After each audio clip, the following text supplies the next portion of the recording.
Hi, I'm doctor GC Lavanya Kumari, consultant obstetrician and gynaecologist. ఇవాళ మన ఓపీడీలో కామన్గా వచ్చే ఒక క్వెరీ గురించి మాట్లాడుకుందామండి.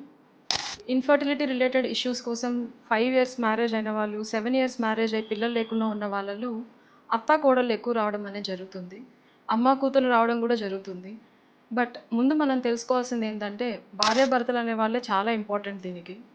వచ్చిన ప్రతి ఒక్కరు అమ్మాయికి ట్రీట్మెంట్ ఇస్తే సరిపోతుంది కదా అని అంటున్నారు. బట్ బేసికల్గా ఇద్దరు ఈక్వల్లీ రెస్పాన్సిబుల్ హెల్ప్ చేస్తారు ఫర్ ద ఫర్టిలిటీ ఇష్యూస్ కోసం. మెన్ కూడా అండి సెమెన్ కౌంట్ అనేది చాలా ఇంపార్టెంట్. దాంట్లో motility important.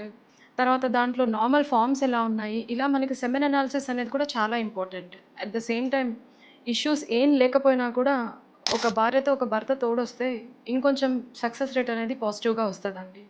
Hope I'm clear with that. Thank you.